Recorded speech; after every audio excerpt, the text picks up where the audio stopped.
Asia foods ఉన్నాయిగా. వీరు లోకం మూలమూలల నుండి సింగిల్ ఆరిజిన్ స్పైసెస్ వెతికి తెస్తారు ప్రత్యేకంగా మన కోసం. Asia foods, purity in purpose. అందరికీ నమస్కారం. ఈ నెల 5వ తేదీ ఆదివారం రోజు అర్ధరాత్రి అంటే ఎర్లీ మార్నింగ్ 12:30 ఆ టైంకి కొత్తపల్లి అనంతలక్ష్మి అనే అమ్మాయి, అనంతవాణి అనే అమ్మాయి వాళ్ళ ఇంట్లో తను వర్క్ ఫ్రమ్ హోమ్ చేసుకుంటూ తాడేరులో ఇంట్లో ఉంటుండగా ఇతను శ్యాంబాబు అనే అతను వాళ్ళ ఇంటి కాంపౌండ్ గేటు దూకి ఇంట్లోకి వెళ్ళి ఆ అమ్మాయితో ఘర్షణ పడి ఆ అమ్మాయిని తనతో మాట్లాడమని, తను అవాయిడ్ చేస్తుందని గొడవపడి నేను నిన్ను పెళ్లి చేసుకోనని ఆ అమ్మాయి రిజెక్ట్ చేసినందుకు ఆ అమ్మాయి మీద కక్ష కట్టి ఆ అమ్మాయిని దారుణంగా కత్తితో 3 చోట్ల వల్నరబుల్ పార్ట్స్లో ఆ అమ్మాయిని గాయపరిచి అక్కడ నుంచి పారిపోయాడు. తర్వాత ఆ అమ్మాయిని వాళ్ళ ఫాదరు, వాళ్ళ రిలేటివ్స్ వెంటనే 108 అంబులెన్స్కి ఫోన్ చేసి వర్మ హాస్పిటల్ తీసుకెళ్తే అక్కడికి వెళ్ళేసరికి ఆ అమ్మాయి చనిపోయిందని చెప్పారు. తర్వాత గవర్నమెంట్ హాస్పిటల్లో బాడీని పెట్టి నెక్స్ట్ డే మార్నింగ్ కంప్లైంట్ ఇచ్చారు వాళ్ళ ఫాదరు. ఇంక్వెస్ట్ హోల్డ్ చేయడం జరిగింది. అది కేసు తాలూకు వివరాలు. ఈరోజు అదే కేసులో శ్యాంబాబు అనే అతను పారిపోయిన వ్యక్తి ఈరోజు మార్నింగ్ మాకు 8:10కి ఆయన అరెస్ట్ చేయడం జరిగింది.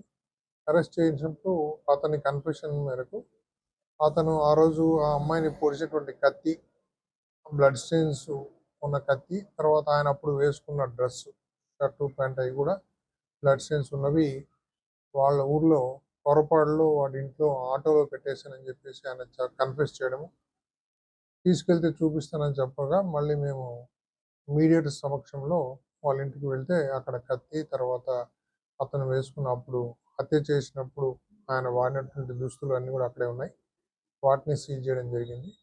అక్కడ ఫింగర్ ప్రింట్ ఎక్స్పర్ట్ ఇన్స్పెక్టర్ గారు కూడా వచ్చి దాన్ని ఎగ్జామిన్ చేశారు. ఎందుకంటే సైంటిఫిక్ ఎవిడెన్స్ కోసం మేము ఎప్పుడు వాళ్ళ సపోర్ట్ తీసుకుంటాము. కొన్ని నేకెడ్ అయితే మాకు కనిపించినవి ఏమైనా ఉంటే వాళ్ళు దాన్ని సీజ్ చేస్తారు. సో వాళ్ళ సహకారంతో, అట్లాగే మా రూరల్ సిఏ గారు, తర్వాత పాలకోడేరు ఎస్ఐ గారు రవివర్మ, వీళ్ళందరి టీము యాక్టివ్గా దీంట్లో ఇన్వాల్వ్ అయ్యి అతని వేరే బోర్డ్స్ గురించి తెలుసుకుంటూ ఉంటే ఈరోజు మార్నింగ్ మాకు ఆయన 8:10కి మాకు దొరికారు. ఆయన్ని అరెస్ట్ చేసి ఆయన హత్య చేసినప్పుడు వాళ్ళ ఇంటికి వెళ్ళినప్పుడు వాడినటువంటి ఆటో, తర్వాత ఆటో అక్కడ పెట్టేసి దాంట్లో ఆయన అప్పుడు వేసుకున్నటువంటి దుస్తులు, తర్వాత కత్తి, వాటితో పాటు దాన్ని సీజ్ చేయడం, అలాగే ఇప్పుడు పారిపోతుండగా మళ్ళీ ఆయన 2 వీలర్ ఒకటి యూజ్ చేశాడు.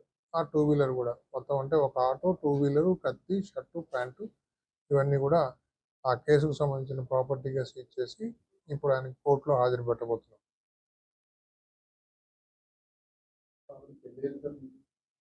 ఎవరికి? అనంతవాణి నిందితుడికా? ఓకే. శ్యాంబాబుకు మ్యారేజ్ అయింది, అతనికి పిల్లలు ఉన్నారు. ఆ విషయం ఈ అమ్మాయికి తెలిసిన తర్వాత అతన్ని అవాయిడ్ చేయడం స్టార్ట్ చేసింది. సో ఎప్పుడైతే ఆమె అవాయిడ్ చేస్తుందో ఇతను ఆమెతో ఘర్షణ పడి ఆ రోజు ఇంటి దగ్గర ఆ గొడవ కూడా కారణం అదే. నీకు పెళ్ళి అయిందనే విషయం నాకు చెప్పకున్నందుకు నేను పెళ్లి చేసుకోనని ఆ అమ్మాయి చెప్పడం, ఆర్గ్యుమెంట్ అవ్వడం, అప్పుడు వాళ్ళ తండ్రి సమక్షంలోనే ఆ పాపను దాడి చేసి అతను పొడిచి ఇంట్లోంచి పారిపోవడం జరిగింది. అందుకే ఆ అమ్మాయి ఆయన చేతిలో హత్య గావించిపోయింది. ఎవరికండి? గతంలో ఒక 2 కేసులు ఉన్నాయి. గతంలో 2 కేసులు ఉన్నాయి. T24 కేసు ఒకటి, తర్వాత ఇంకొక కేసులో అతను ఒక కేసు కొట్టేశారు, ఒక కేసులో అతను శిక్ష పడింది.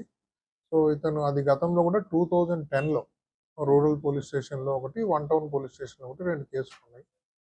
సో అతను ఆటో డ్రైవరు బేసికలీ. సో అతనికి పెళ్ళై 3 అమ్మాయిలు ఉన్నారు.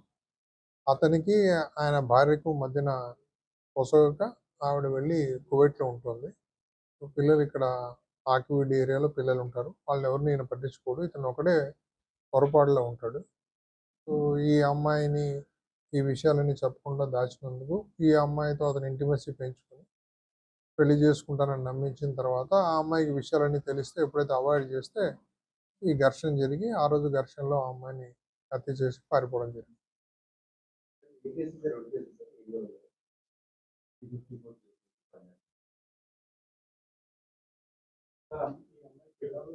అవలేదండి. ఉం? అది కొట్టేసి ఆ అమ్మాయి పేరు అనంతవాణి, కొత్తపల్లి అనంతవాణి.